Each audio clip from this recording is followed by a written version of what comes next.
Welcome back to my channel. This is the third video in the CFA Level 1 learning series. In our last video, we covered holding period return. Before we dive into today's topic, I encourage you to watch the previous video on holding period return. You can find the link above. Holding period return allows us to evaluate the performance of any asset or fund over a specific period of time. In this video, we will delve into average return measures, that is arithmetic mean, geometric mean, and harmonic mean. Why do we need to calculate average return? Consider this table showing the holding period returns of three funds. Fund A generated 55% return over a period of 6 years. Fund B 28% over 3 years. Fund C 37% over 4 years. Can you determine which fund performed better based on this data alone? It is difficult to compare directly, right? That is why it is necessary to normalize return to a common period to make meaningful comparisons. Let us now compute the arithmetic mean, geometric mean, and compare these two measures using the same example we used for calculating holding period return. We have used this data for our holding period return calculation. Here we have minus 6.25 percentage, which is R1, 40 percentage, which is R2, 14.3 percentage, which is R3. Similarly, we can have data till n periods, that is Rn. To calculate arithmetic mean, simply take the average of these three return. How we can do that? Minus 6.25 plus 40 plus 14.3 divided by 3. That is a 3-year data we have. So arithmetic mean will be 16 percentage. So how we can write as a generalized formula? R1 plus R2 plus R3 till Rn divided by n, that is the total number of observations.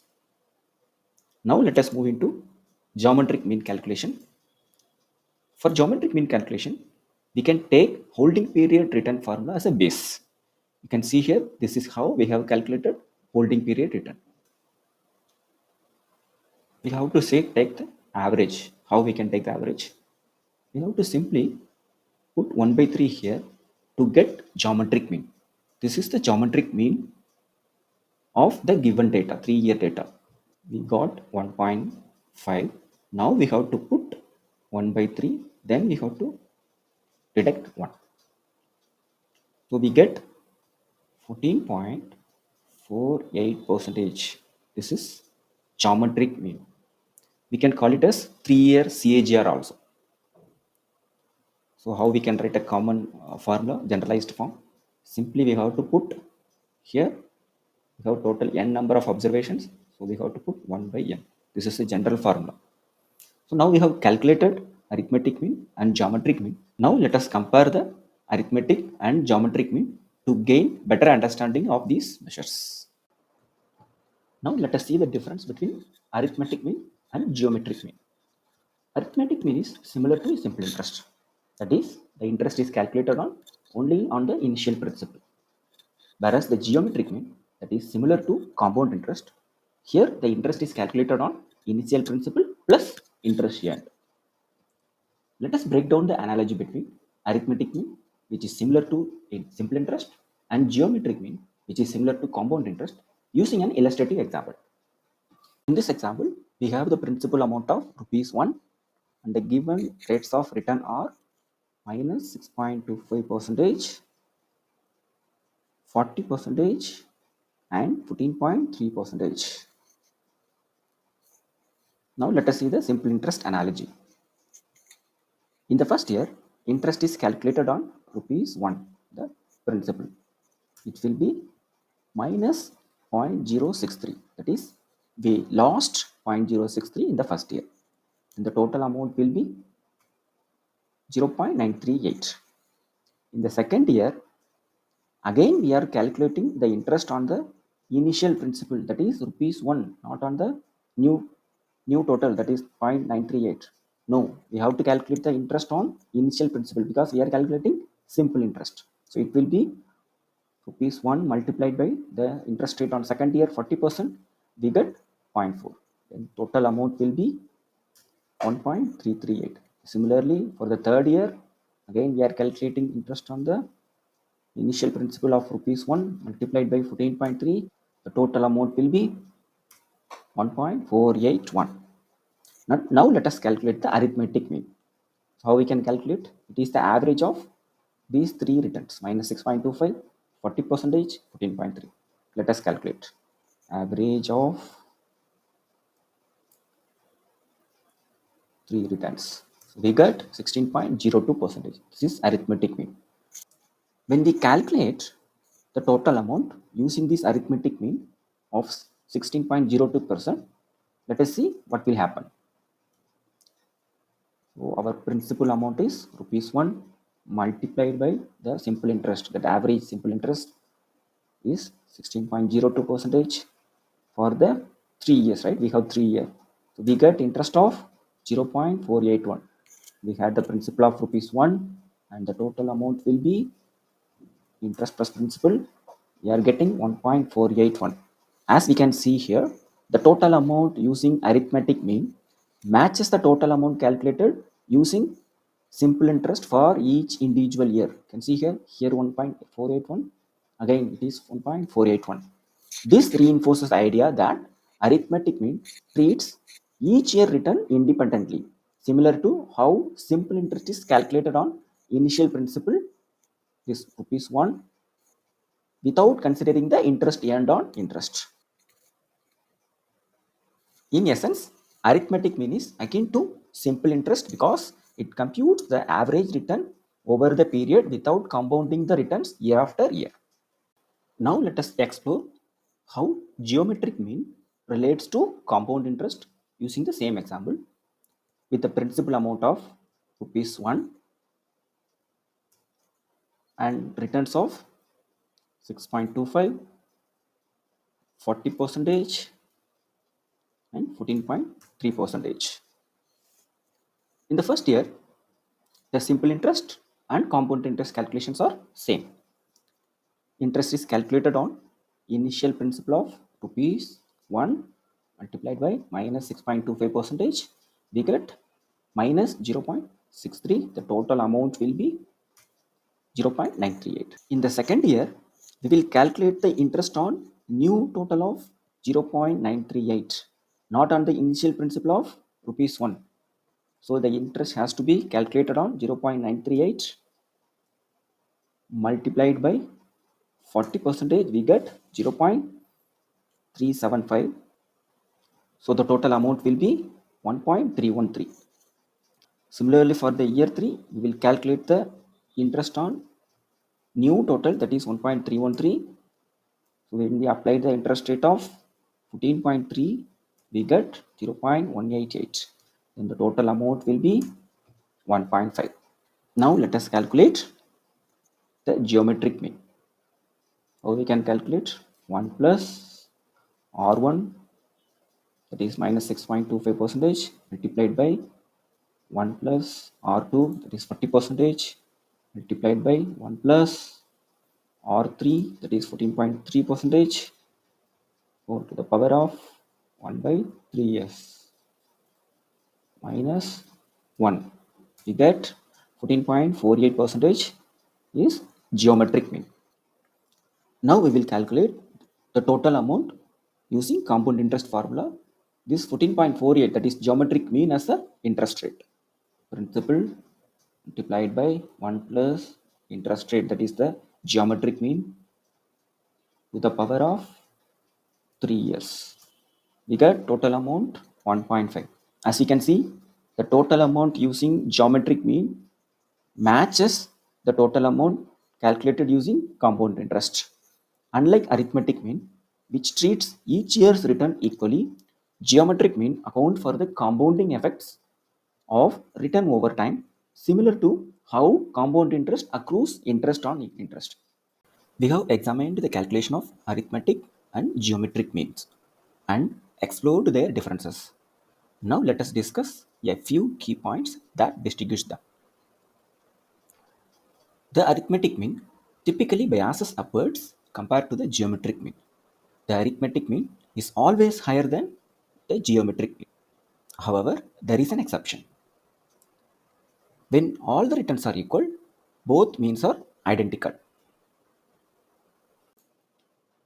If we put 12% return in all 3 years, both arithmetic mean and geometric mean will be 12% as shown here in our worksheet. The difference between arithmetic and geometric means increases with higher return variability.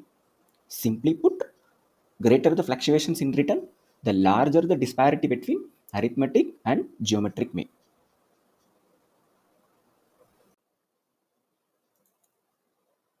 Let us see this in action. If we adjust the returns to 12%, 17%, and 20%, you can see there is some difference between arithmetic mean and geometric mean. Now let us increase the variability further. Imagine we have minus 25% return in first year and plus 35% in second year plus 8% in third year. Notice how the difference between AM and GM widens to 2.98% with higher return variability. Remember, as variability increases, so does the difference between arithmetic and geometric means. And in all cases, arithmetic mean remains higher than geometric mean. We have seen that arithmetic mean is always biased upwards. This bias becomes more severe when we have mix of both positive and negative return. We can see here, when I put positive return in all years, let us say 8%, 20%, and 35%, the difference is only 0.5% only. If I put mix of negative and positive returns, let us say the same 8%, but instead of plus 20%, I am putting minus 20% and plus 35%. The difference between AM and GM widens to 2.4 percentage. The reason is arithmetic mean is always similar to simple interest, where we will calculate interest or return using the initial principle. We have a few other measures of average return that are useful when dealing with outliers in our dataset. Let's explore this through an illustrative example.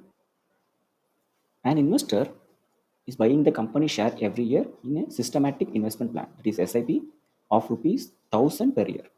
The stock price is 20 in the first year, 25 in the second year, 32 in third year, 45 in fourth year. How we can calculate the average share price? To calculate the average share price, we start by determining the number of shares purchased each year.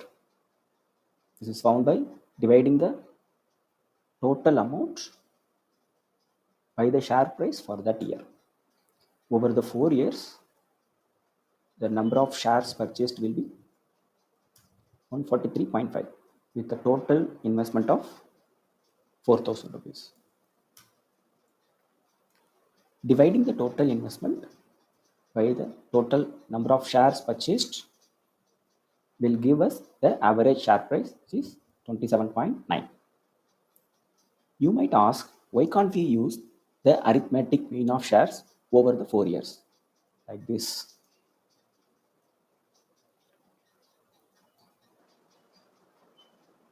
Arithmetic mean is 30.5.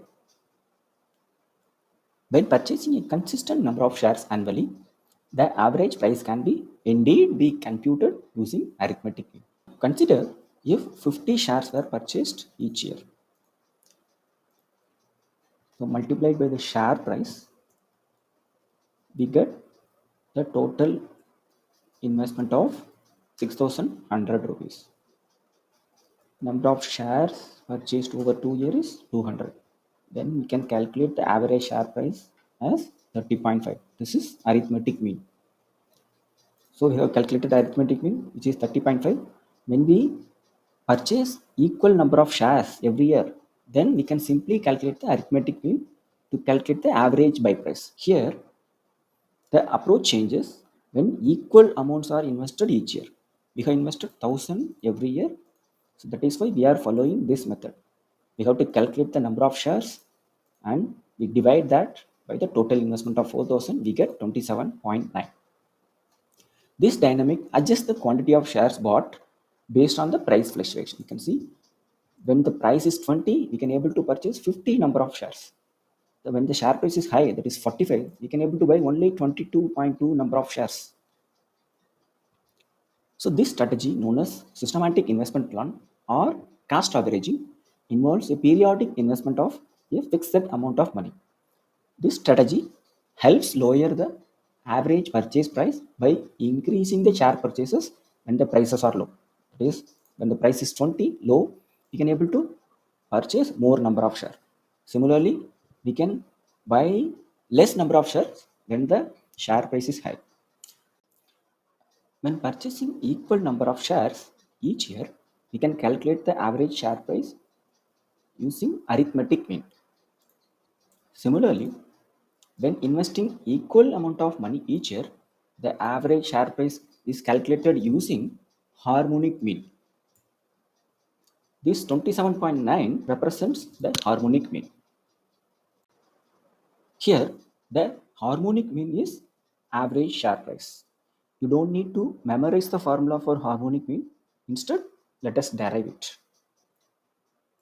Here, you have invested total amount of rupees 4000 with 1000 invested each year. This total amount invested becomes the numerator. To determine the number of shares purchased over the 4 years, we divide the total investment each year by the share price. Similarly, for the all 3 years. So when we add, we get the total number of shares. This total number of shares will be the denominator. Now we can calculate the harmonic mean as 4000 divided by the total number of shares. It is 143.5 equal to 27.9. Now we will rewrite. We will take 1000 as a common.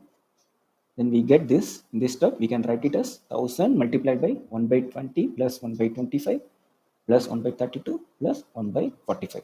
So in the next step, we get 4 divided by 1 by 20 plus 1 by 25, 1 by 32 plus 1 by 45. Here the 4 will be n, this number of observations. Here the number of years. This 20 will be P1, the share prices. P2, P3 and P4. So we can write the formula as n divided by 1 by P1 plus 1 by P2 by 1 by P3 plus 1 by P4.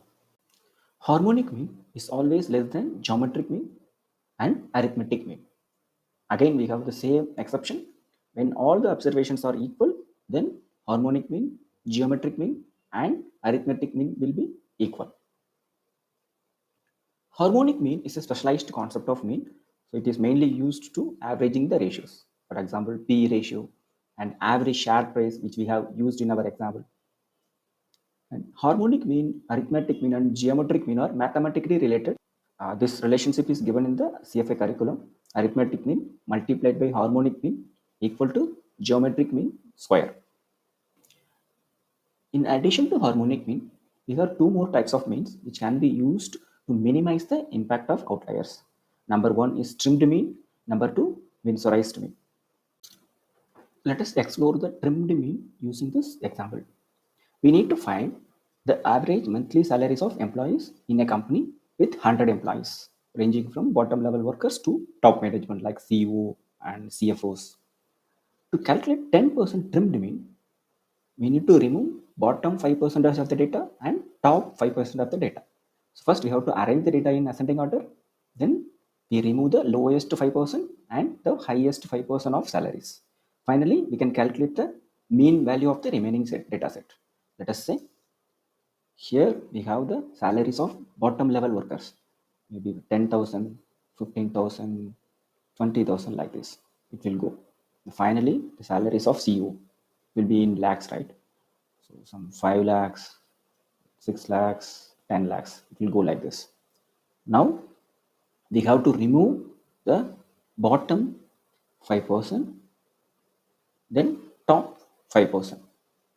Then we have to calculate the average of the remaining data set. Mean value of remaining data set, we get the trimmed mean. Now let's explore the Winsorized mean. In a given data set, we need to replace the smallest and the largest numbers with the closest observation. For example, consider this data set of 10 observations. We need to replace the lowest value. Here, this number 1 is the lowest with the closest value, which is 21. So we have to remove 1 and we should put 21 over here. And similarly, we need to replace the highest value. Here it is 97. We need to remove this. Then we have to put with its closest value. Next highest will be 34. We have to replace with 34. So after making these adjustments, we need to calculate the mean value of the modified data set to obtain the Winsorized mean.